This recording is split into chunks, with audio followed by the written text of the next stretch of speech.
جزاک اللہ خیر و بارک اللہ فیکم. سچ کہا تھا شاعر نے، وضع میں تم ہو نصارہ تو تمدن میں ہنود، وضع میں تم ہو نصارہ تو تمدن میں ہنود، یہ مسلمان ہیں جنہیں دیکھ کر شرمائے یہود. افسوس کے ساتھ کہنا پڑتا ہے کہ مسلمانوں کی اکثریت آج مغربی تہذیب کی دلدادہ بن چکی ہے. اللہ تعالی ہم سب کو اسلامی تہذیب کو اپنانے کی توفیق عطا فرمائے. اب میں آپ کے سامنے ایک انتہائی اہم موضوع کی وضاحت کے لیے، اور وہ موضوع ہے ریاکاری کے نقصانات. میسور کی ایک مشہور شخصیت جو جماعت اور جمعیت کے کاموں میں متحرک رہتے ہیں، جن کی شخصیت آپ احباب کے لیے اجنبی نہیں ہے. میری مراد فضیلت الشیخ ظفی اللہ خان جامعی، امام و خطیب مسجد سبحان. آپ کو دعوت دیتا ہوں کہ آپ تشریف لائیں اور اپنے خطاب کی وضاحت کریں. السلام علیکم ورحمۃ اللہ وبرکاتہ. الحمد للہ وحدہ والصلاة والسلام علی من لا نبی بعد، اما بعد. اعوذ باللہ من الشیطان الرجیم من حمزہ ونفخہ ونفثہ. بسم اللہ الرحمن الرحیم. یا ایھا الذین آمنوا لا تبطلوا صدقاتکم بالمن والأذى كالذي ينفق ماله رياء الناس. عن محمود بن لبید رضی اللہ تعالی عنہ قال قال رسول اللہ صلی اللہ علیہ وسلم ان اخوف ما اخاف علیکم الشرک الاصغر. قالوا ما هي یا رسول اللہ؟ قال الرياء. رب اشرح لي صدري ويسر لي امري واحلل عقدة من لساني يفقهوا قولي. اللهم انفعني بما علمتني وعلمني ما ينفعني وزدني علما. آج کا یہ اجلاس ضلع جمعیت الحدیث میسور منڈیا کے زیر اہتمام، صوبائی جمعیت الحدیث کرناٹک و گوا کے زیر نگرانی، زیر سرپرستی مسجد الحدیث سلفیہ کے اس گراؤنڈ میں الحمدللہ ابتدائی نشستوں میں ہی ہم سب جمع ہیں. رب العالمین ہماری اس بیٹھک کو، ہماری اس جمع ہونے کو رب العالمین شرف قبولیت عطا فرمائے، جنت میں داخلے کا سبب بنائے، مغفرت کا سبب بنائے. اللہ ہمارے اعمالوں میں اخلاص و للہیت نصیب فرمائے. صدر اجلاس معزز علماء کرام، مہمانان اعظام، ذمہ داران مساجد اور برادران اسلام اور قوم ملت کی واحیہ باعفت پردہ نشین اسلامی ماں اور بہنوں، اللہ رب العالمین ہم سب کو اپنی عبادت کے لیے پیدا کیا، اور اللہ رب العالمین کی عبادت ایک بہت بڑی نیکی ہے. اور اس کے ساتھ ساتھ جتنے اعمال ہیں، جتنے نیکیاں ہیں، وہ سب کرنے کا رب العالمین نے حکم دیا. رب العالمین نے فرمایا الذی خلق الموت والحیات لیبلوکم ایکم احسن عملا.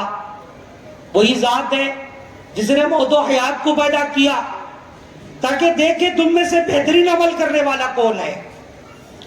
آج ماشاءاللہ اللہ اور اس کے رسول کے حکم کو سننے کے لیے میں اور آپ یہاں جمع ہیں. اللہ اور اس کے رسول کی محبت میں اس کے فرامین کو سننے کے لیے میں اور آپ جمع ہیں. یہ ہمارا آنے کا مقصد صرف اللہ کی رضا ہے. اس کے علاوہ کوئی مقصد ہے بھائی؟ ذرا بہت زور سے بولے. نہیں، صرف اللہ کی رضا. اگر اللہ کی رضا ہوگی، رب کائنات ہماری گھروں میں پہنچنے سے پہلے، ہماری مجلسوں سے اٹھ کر جانے سے پہلے اللہ ہماری مغفرت کا اعلان کر دیتا ہے. اللہ ہم سب کے اعمال کو قبول فرمائے. میرے بھائیوں، آپ نے اپنی تمام مصروفیات کو چھوڑ کر، ساری ذمہ داریوں کو بالائے طاق رکھ کر رب کی رضا کے لیے، اللہ کے دین کو سننے کے لیے، صرف اللہ کے اور اس کے رسول کی محبت اور اس کی اطاعت کے لیے جمع ہیں. اللہ اور اس کے رسول کی باتیں سن کر اپنے ایمان کو تازگی بخشنے کے لیے جمع ہیں. تو ہمارے اعمال ماشاءاللہ خالص کتاب و سنت کے مطابق ہوتے ہیں. یہ شرف، یہ اعزاز صرف اور صرف زمین پر اہل حدیثوں کے لیے ہے. اہل حدیث اپنے عمل میں صرف اللہ کے لیے کرتا ہے، رسول کے فرامین کے مطابق کرتا ہے، اس میں کسی شخصیت کا، کسی امام کا، کسی اور آدمی کا کوئی ذرہ برابر بھی شائبہ اور دخل کا کوئی ذرہ برابر بھی شک اور شبہ نہیں رہتا. یہ اللہ رب العالمین کی سب سے بڑی مہربانی ہے.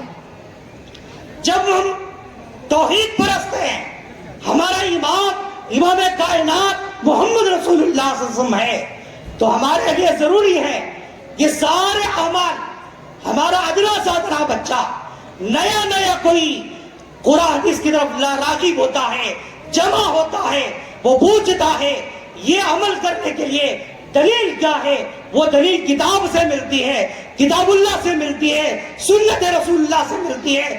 تبھی جا کر فہم صحابہ کے مطابق وہ اپنے عمل کو کرنے کی کوشش کرتا ہے کیا نہیں کرتا بھائی؟ الحمدللہ یہ سب جذبات ہمارے اپنے احباب کے ہیں، ہمارے اپنے بھائیوں کے ہیں، ہماری اپنی بہنوں کے ہیں. جب یہ سارے ہمارے اعمال ہیں، ہمارے جذبات ہیں، تو ہمارے جو اعمال ہیں ان اعمال کی حفاظت بھی کرنی ہوگی. ماشاءاللہ نمازیں ہماری سنت کے مطابق اول وقت میں سنت کے مطابق ادا کرتا ہے، خشوع و خضوع کے مطابق ادا کرتا ہے. ہمارے روزے، ہمارے عمرے، ہمارے حج، ہمارے زکوٰۃ، یہ سارے کے سارے خالص کتاب و سنت کے نصوص اور دلائل کے مطابق ہوتے ہیں. یہ سارے اعمال کرنے کے ساتھ ساتھ اللہ کا شکر ادا کیجئے، اللہ شرک سے بچا کر رکھا ہے، بدعات سے بچا کر رکھا ہے، خرافات سے بچا کر رکھا ہے، آبا و اجداد کی روش سے بچا کر رکھا ہے. ہم سنتے ایک ہی ہیں اللہ کی، اور ایک ہی طریقہ محمد رسول اللہ صلی اللہ علیہ وسلم کا، اور فہم صحابہ کے مطابق اپنے اعمال اپناتے ہیں. جب اعمال اپناتے ہیں ان اعمال کی حفاظت بھی کرنا ہماری ذمہ داری ہے. ایک خاتون کوئی زیور کے دکان میں جا کر زیور خریدے، کوئی ایک مرد سارا دن دھوپ کی پرواہ کے بغیر، بارش کی پرواہ کے بغیر، سردی کی پرواہ کے بغیر مال جمع کرتا ہے. اس مال کی کتنی حفاظت کرتا ہے؟ تجوریوں میں رکھتا ہے، اپنے بینکوں میں لا کر لے کر رکھتا ہے. یہ سارا یہ دنیا کا مال جو فنا ہونے والا ہے اس کے لیے اتنی جٹن ہوتی ہے. جو نیکیاں، جو اعمال، جو حسنات اللہ کے نزدیک کامیاب کرنے والے ہیں، آخرت کامیاب ہونے والی ہے، قبر کی زندگی کامیاب ہونے والی ہے، کیا ان اعمال کی حفاظت کرنا میری اور آپ کی ذمہ داری نہیں؟ اب جو بات کہنے جا رہا ہوں اس کا سب سے پہلے مقدم میں ہوں، معاف کیجئے گا. ہماری خدمات کچھ نہیں، صرف اللہ کے لیے ہے. اللہ ریاکاری سے پہلے مجھے بچائے، ہم سب کو، علماء کو سب کو اللہ محفوظ رکھے اور اخلاص للہ پر کام کرنے کی توفیق دے. میرے بھائیوں، ریاکاری یہ وہ نشہ ہے، یہ وہ گناہ ہے جو میرے اور آپ کی نیکیوں کو برباد کر دیتا ہے. ریاکاری وہ جرم ہے جس جرم کا عادی انسان اپنی آخرت برباد کر لیتا ہے. ریاکاری میں مبتلا آدمی دنیا میں لوگوں کی چند واہ کما سکتا ہے، اللہ کے نزدیک وہ کامیاب نہیں ہو سکتا. اللہ رب العالمین نے کیا فرمایا؟ ریاکار یہ مومن نہیں ہو سکتا. ریاکاری دکھلاوے کے لیے کرنے والا، دکھاوا کرنے والا، شہرت طلبی اپنانے والا، دوسروں کی واہ گیری اپنانے والا، یہ اللہ کی رضا پر ناراض ہوتا ہے. دوسرا، اللہ کی معرفت اسے نہیں ہوتی، وہ رب کو نہیں پہچانتا. اللہ کی معرفت اگر مل بھی جائے توحید میں اس کی کمی ہوگی. خاص کر اللہ کے اسماء و صفات جو توحید کی 3 قسمیں ہیں، توحید ربوبیت، توحید الوہیت، توحید اسماء و صفات. توحید اسماء و صفات میں بالکل کمزور ہوتا ہے. وہ رب کی عظمت کو نہیں پہچانتا، وہ رب کے مقام کو نہیں جانتا. اس لیے وہ لوگوں کی واہ گیری، لوگوں کے درمیان نام کمانے کے لیے ایڑی چوٹی کا زور لگاتا. ریاکار وہ مال بھی خرچہ کرتا ہے، وہ لوگوں میں دکھاتا ہے، عبادت بھی کرتا ہے، نماز پڑھتا ہے. اللہ کے رسول صلی اللہ علیہ وسلم نے ایک آدمی کے بارے میں کہا وہ نماز پڑھتا ہے، اچانک وہ اپنی نماز کو مزین کر کے سوار کے پڑھنے لگ گیا. وہ کیوں؟ تاکہ لوگ اسے اچھا نمازی کہیں. اللہ کے رسول نے فرمایا یہ منافق کی نماز ہے. یہ کس کی نماز ہے؟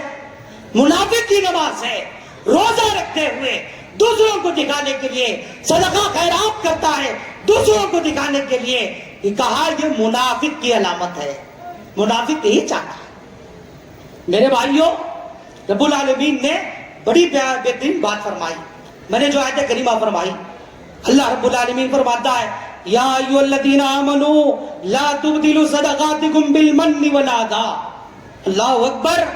ایمان والے مرد عورتوں، تم اپنی نیکیوں کو برباد نہ کر لو، احسان جدا کر اور تکلیف دے کر. اور فرمایا کالذی ينفق مالہ رئاء الناس، اس آدمی کی طرح جو اپنے مال کو خرچ کرتا لوگوں کو دکھانے کے لیے. اور یہ جو ریاکار ہوتا ہے، یہ تو مال خرچ کیا تو اپنی نیکیاں بھی برباد کر لیتا ہے. اور یہ چاہتا ہے اس کے اندر ریاکاری آ جائے. تو سب سے پہلے ریاکاری آئی تو اس کے اندر عہدے کا، منصب کا نشہ آتا ہے. معاف کیجئے گا، عہدے اور منصب کا نشہ آتا ہے.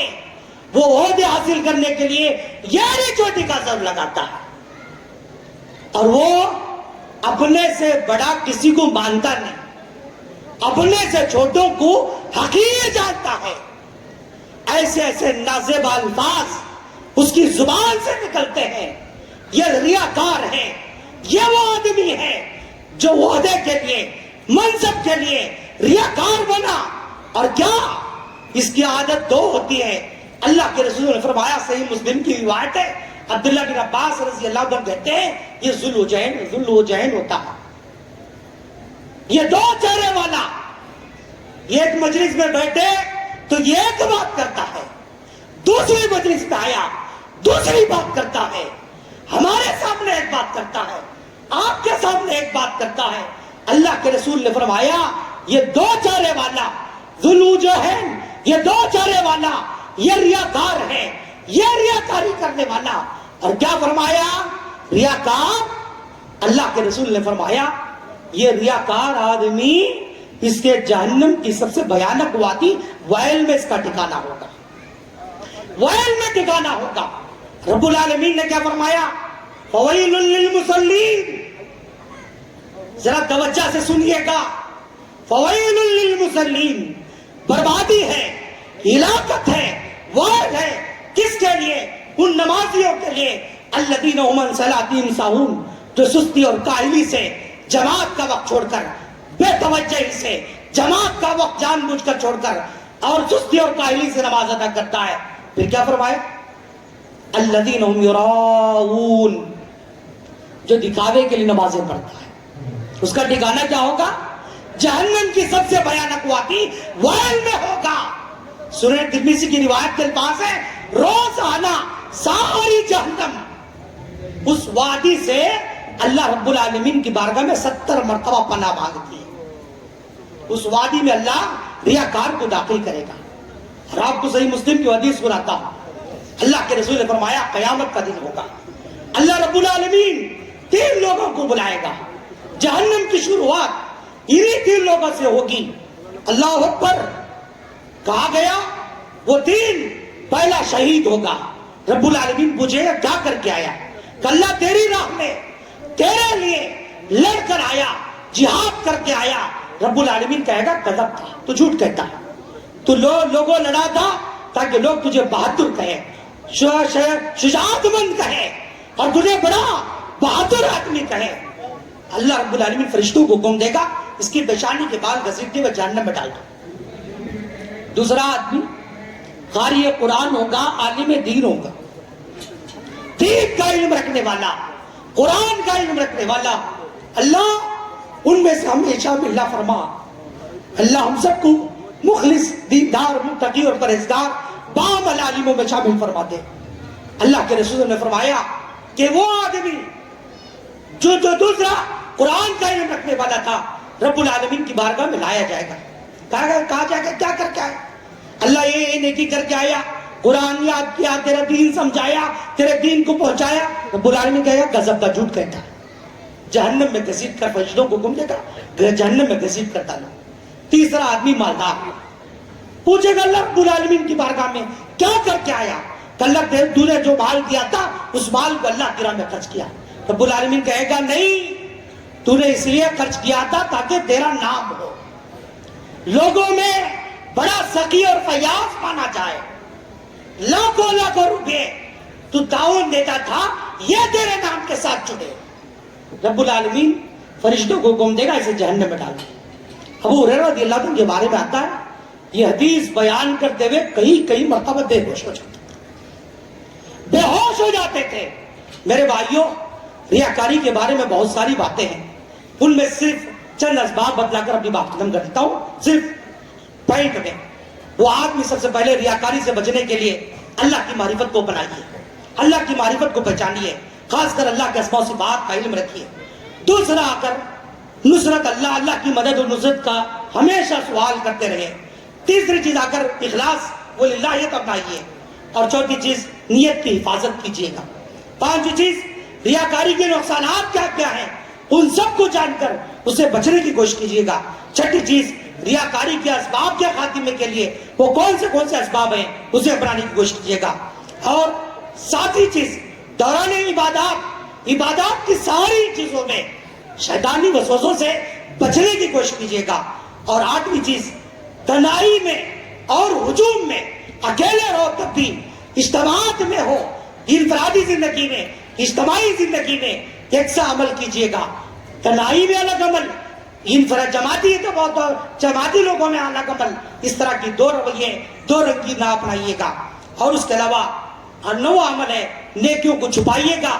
اور 10واں عمل ہے نیک لوگ اللہ والوں کی, خاص کر علماء کی صحبت میں رہیے گا. اور 11واں عمل ہے دعاؤں اور اذکاروں کا اہتمام کیجیے گا. اور 12واں عمل ہے وہ اعمال کی معرفت کا حاصل کیجیے گا جس سے شیطان بھاگتا ہے, شیطان دور ہوتا ہے. اور 13ویں چیز ہے لوگوں کی تعریف کی پرواہ مت کیجیے گا, لوگوں کی واہ واہ گیری کی پرواہ مت کیجیے گا. اور 14ویں چیز ہے تقوی شعار زندگی اپنانے کی کوشش کیجیے گا. اسی لیے اللہ کے رسول بھی دعا کرتے تھے اللہم طہر قلبی من النفاق, دعا یاد کر کے جائیے گا. اللہم طہر قلبی من النفاق, اللہ میرے دل کو نفاق سے پاک کر دے. وعملی من الریا, میرے عمل کو ریاکاری سے پاک کر دے. ولسانی من الکذب, اللہ میری زبان کو جھوٹ سے پاک کر دے. وعینی من الخیانہ, اللہ میرے آنکھوں کو خیانت کرنے سے پاک کر دے. فَإِنَّكَ تَعْلَمُ مِنْ خِيَانَةِ الْعُيُونِ, اس لیے کہ تو جانتا ہے خیانت کرنے والی آنکھوں کو. وَمَا تُخْفِي الصُّدُورِ, اور دلوں کی چھپی ہوئی باتوں کو. رب العالمین سے دعا ہے اللہ مجھے اور آپ کو اخلاص و للہیت پر زندگی گزارنے کی توفیق نصیب فرمائے, اخلاص و للہیت کے مطابق عمل کرنے کی توفیق نصیب فرمائے. ریاکاری اور اعمال کو برباد کرنے والی ساری چیزوں سے اللہ میری اور ہم سب کی اور آپ سب کی اللہ حفاظت فرمائے. آمین رب العالمین. وآخر دعوانا الحمدللہ رب العالمین. والسلام علیکم ورحمۃ اللہ وبرکاتہ.